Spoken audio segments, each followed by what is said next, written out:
Great. It's been me trying to do all of this, and I think I did it. Our main tech brilliant marketing person is on vacation this week, and she left me an amazing step-by-step instructions, and I just followed it, and I think it worked. So I'm super excited and feeling amazing because technology is our friend today.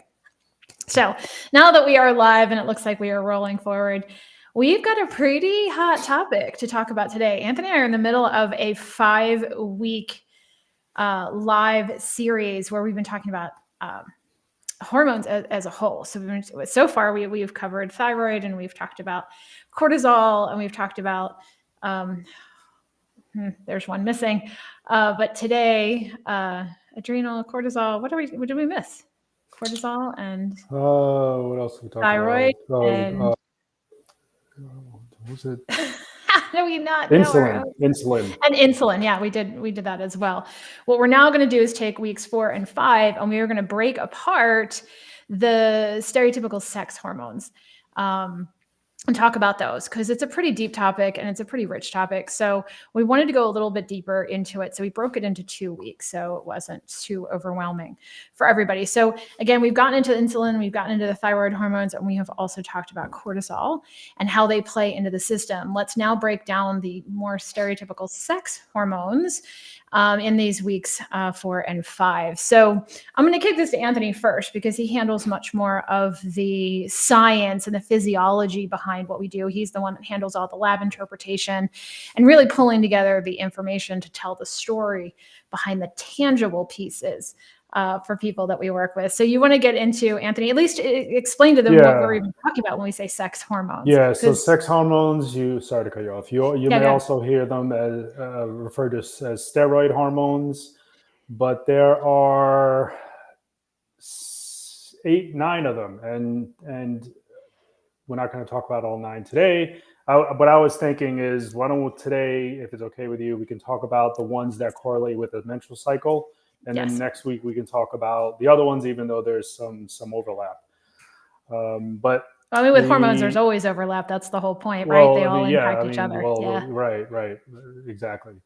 Man, I mean, there's just so much, and without really making it, too complicated. Some things that are kind of important to understand is when the body's out of balance, everything gets out of balance. We use the term, beside balance, we use the term homeostasis, which essentially is the same thing. What plays an enormous part of hormones, as well as your immune system function, as well as your autonomic nervous system, which essentially controls all our subconscious bodily functions, so we don't have to think about them and we can just live our lives. Thoughts and feelings play an enormous role in that, because thoughts and feelings create hormones. Well, thoughts and feelings really create more hormones and neuropeptides and signaling that has a direct connection to these systems that I just mentioned. So today I wanted to talk about, at least let me mention all the hormones that are referred to as steroid hormones, and we'll focus more on a few of those. But the first 4 that have to do directly with menstrual cycle, first one is called luteinizing hormone, and the second one is called follicle stimulating hormone, and then there's estrogen, but technically both men and this applies to men and women, it's not just women. But we'll focus on, at least my focus is going to be on the women and menstrual cycle. But we both have 3 estrogens technically, but the one you see mostly like on labs is called estradiol, and progesterone. That's the 4 that, depending on where you are in your cycle, depending on if your cycle is 28 days, these hormones fluctuate depending on what day you're on, and your practitioner may ask you if they're testing hormones to get the blood drawn on a specific day. It just depends on what they're looking for. But what's interesting about these 4 hormones is The first two, luteinizing hormone and follicle stimulating hormone, are actually produced by the pituitary gland that's in the middle of the brain. So what's interesting about that is essentially what they are markers of is they're markers of menopause. If they're high, it's a menopause marker. But if they're low, it could suggest that something is not right with the pituitary gland. It's a low functioning pituitary gland, and there are other markers too that can suggest that. Estrogen, if estrogen is high, that increases certain risk of certain cancers. If it's low, that can mean menopause as well. And progesterone, if progesterone is high, it's usually associated with pregnancy, or it could be adrenal issues. Or if it's low, it leads to a disruption in menstrual cycle. So the symptoms that you typically see with people when they're coming in with challenges where they're not balanced when it comes to these particular sex hormones are what? It could be, weight loss, weight gain. It could be hot flashes is a big one. It could be low libido is usually more associated with testosterone, which I'll mention a little bit later. It could be low energy. But what's interesting about symptoms is they're not limited to. So just because you have Right. low energy doesn't mean that you necessarily have a hormone issue. This is where it gets interesting, and this is where the magic comes in as a practitioner and putting the pieces together and finding out what really the root cause is. But it really goes back to feelings and emotions. Right. And when we have clients who come in like, I have foggy brain, my throat is sore. I feel like I'm kind of like getting the flu, but not hair loss or hair growth where you don't want it.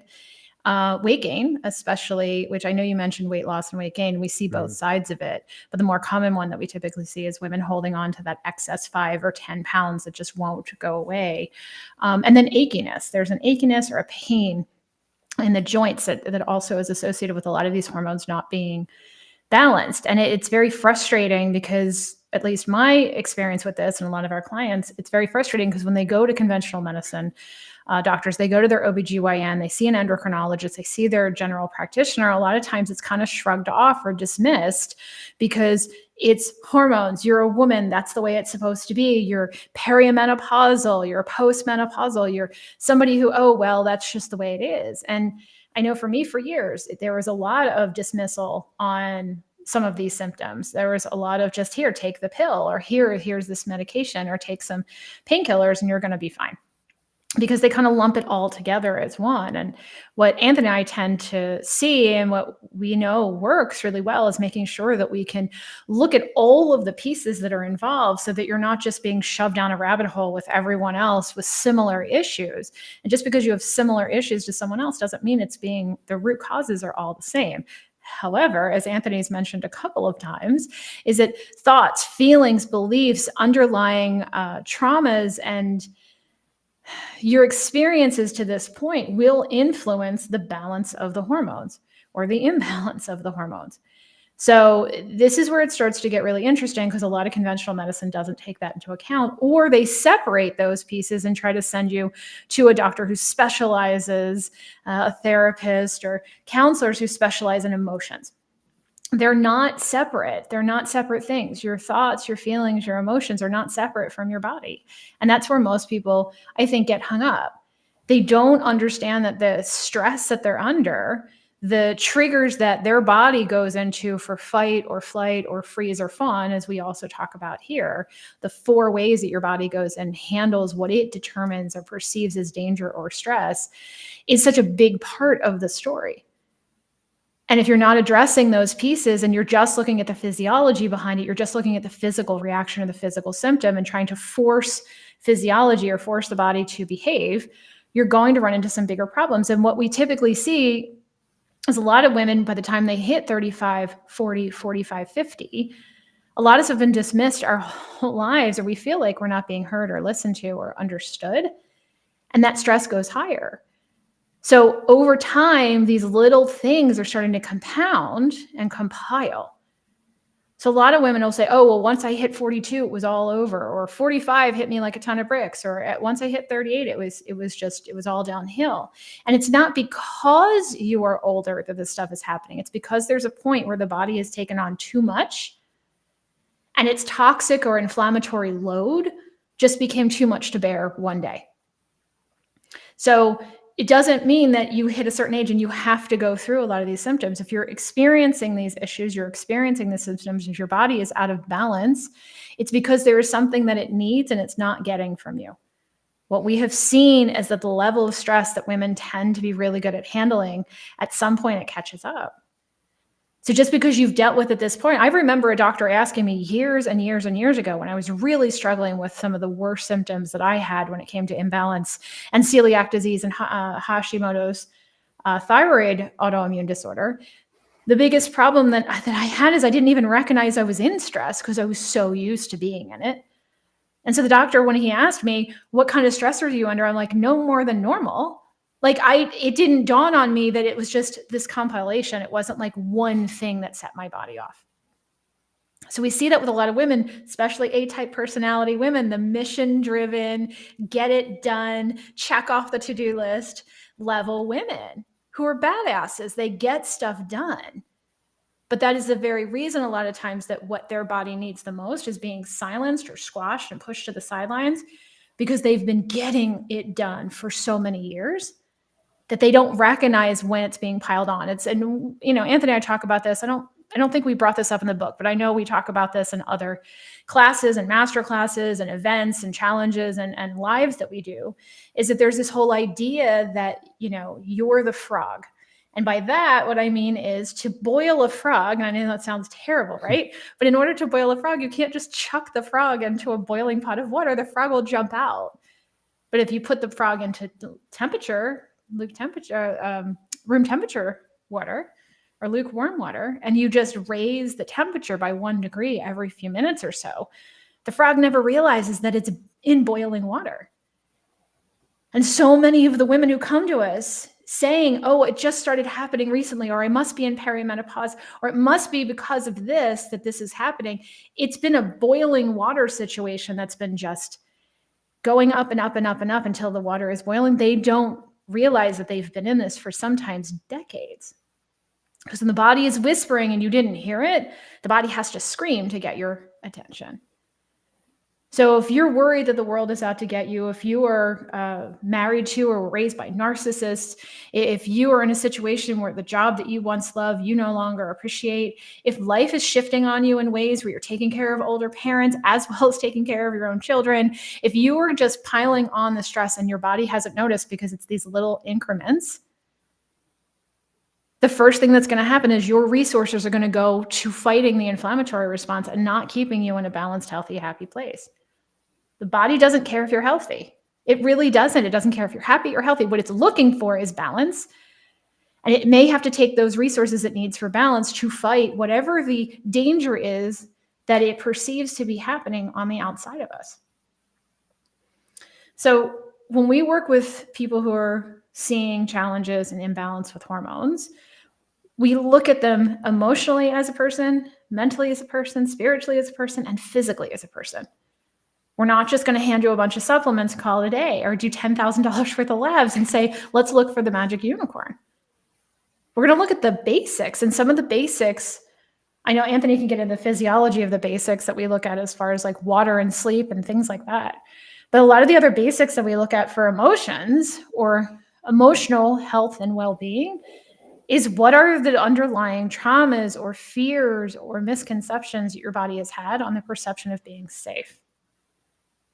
And we mean that physically, mentally, and emotionally. If you feel or you have core issues around abandonment and don't even realize that they're there, you grew up in an unstable environment. You grew up with parents who really weren't the most supportive that they could have been that you needed as a child to feel safe. Whether they're not bad people. So many people will come into our program and say, oh, I had a good childhood, or my parents did the best they could. And yes, but we were all raised by flawed individuals. Right? So there's typically something that kind of moves into our system and our body starts looking for ways around that to protect us. Sometimes to use all of our resources to give to the people who are supposed to be the adults protecting us so that we could stay as safe as possible.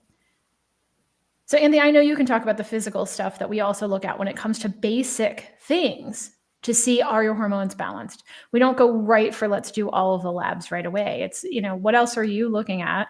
And the basics when it comes to, why is your body not supporting you the way that it needs to? Right. I mean, we typically don't go right to hormones to begin with. And I'll come back to that question. Don't let me forget to answer it. But to elaborate on the stress, I think stress is so underappreciated. Most people, like you said, don't think that they're in stress because they're not having a nervous breakdown. But in addition to physical and emotional stress, there's also chemical stress. So if you're on medications, that's chemical stress, an example. But stress. An example that we use is, you got into an argument with your daughter earlier in the day, and just thinking about it all day. That's, that may not seem like a big deal, but that's signaling your body to produce stress hormones. And when that happens, there's a shift in balance. There's a shift in your autonomic nervous system, where now things like hormone production, like immune system function, get more downregulated, and stress hormones get more upregulated. And it makes sense because, stress isn't all bad, right? Stress is actually, in small increments, is a good thing, because it causes. I mean, we were designed to have small increments of stress, but we don't want to live there. It's typically the stress is over very shortly, and your body switches back into more of a balanced state of healing. But when we are stressed, whether we're thinking about the argument we got into with our daughter all day, or another example we use is the email from your boss that's been eating at you all day, or the lack of reply from your boss that's been eating at you all day, what happens, and it makes sense why it downregulates your immune system and it downregulates hormone production, is because let's say, for example, you have some come back around, but let's say you have a bacterial infection, and you go outside, and Kirsten and I live in Phoenix, but in a remote area of Phoenix, and we have a lot of wildlife here. And let's say I have a bacterial infection, I go outside, and I get chased by a pack of coyotes. Right I would at that actually love to see time, that, but yeah, well, it's not impossible. Coyote, bobcat, javelina. Pick your javelina, they're nasty yeah. little guys. So what I'm trying to say is, if I have a bacterial infection, but I'm exposed to a high level of stress, getting chased by coyotes, at that time, what's more important to my body, to escape the coyotes and live, or to fight the bacterial infection? Okay, the answer is to escape the coyotes, because surviving is the most important thing. And your body only has so much resources, so much energy. So it's going to pull from that energy, from the energy from the immune system, from hormone production, because it's not that important at that time, to go more to our fight or flight or sympathetic nervous system. So we have the energy to run, fight, or the fawn, freeze, yeah. right?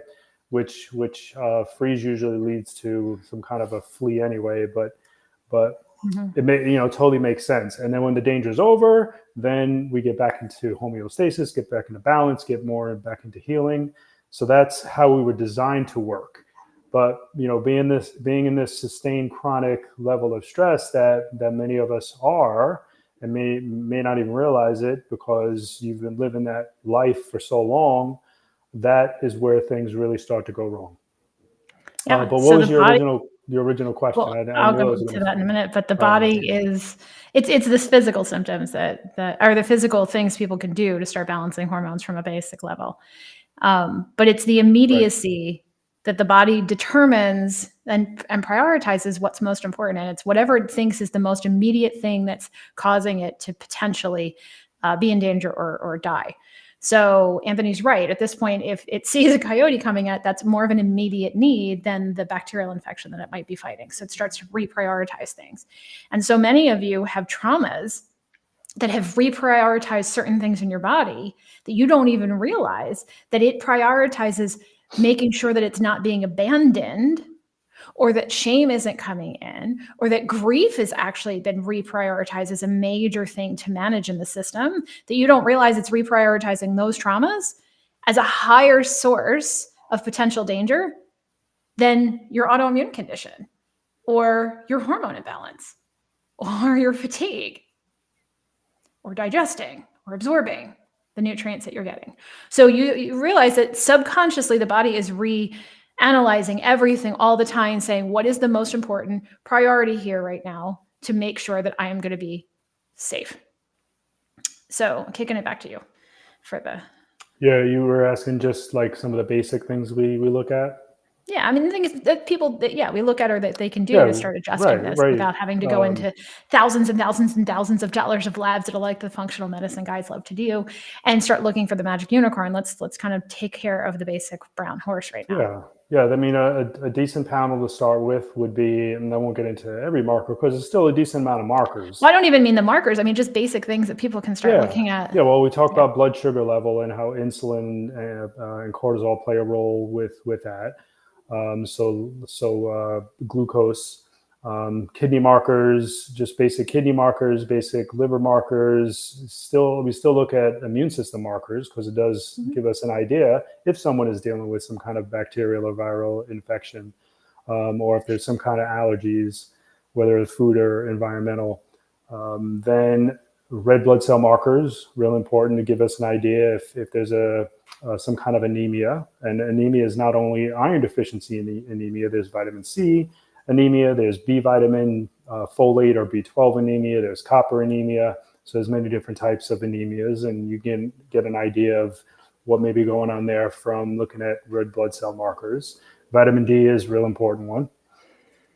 I just don't understand to this day why very few practitioners run it, and could be a thing with insurance. I don't know.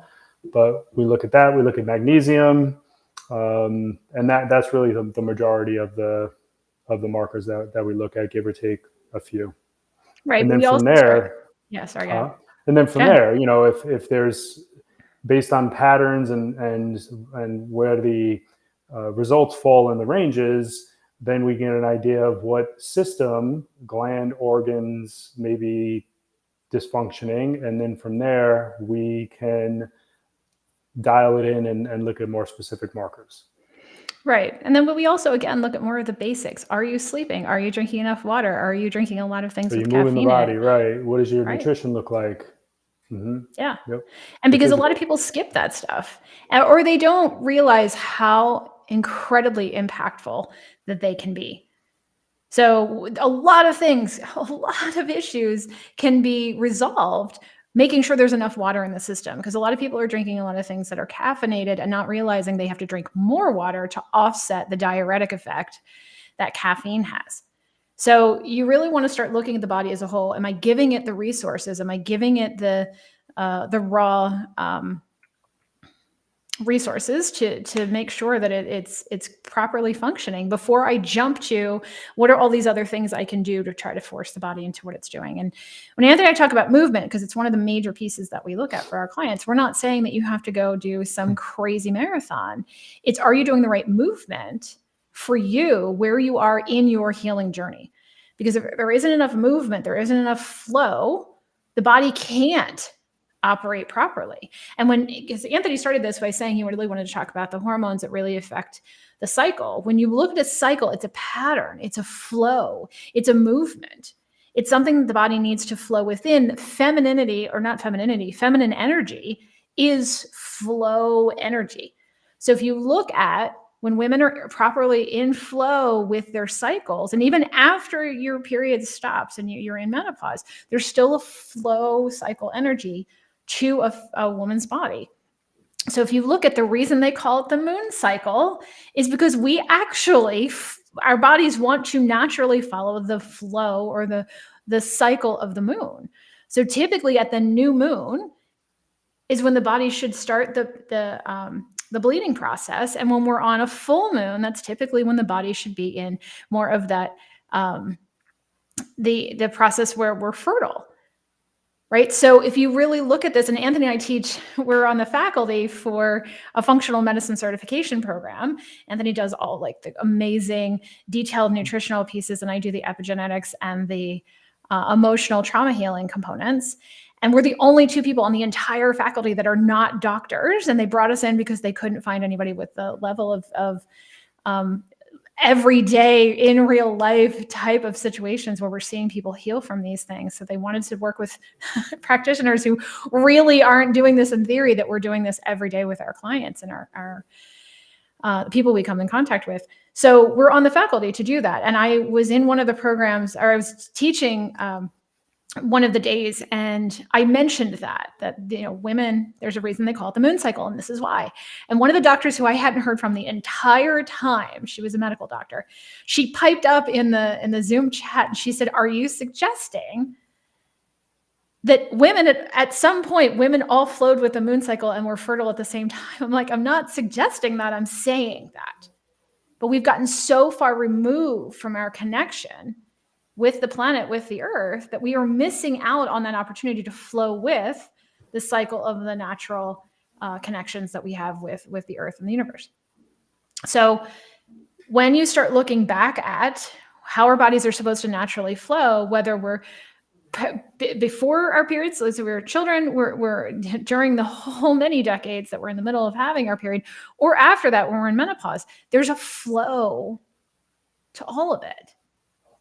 And so many women, especially women who are go-getters and get stuff done and mission-driven, and they're A-type personalities, they start to squash their feminine energy flow to get stuff done. And that masculine energy flow is more of that push, get things done, activity, action, which we need.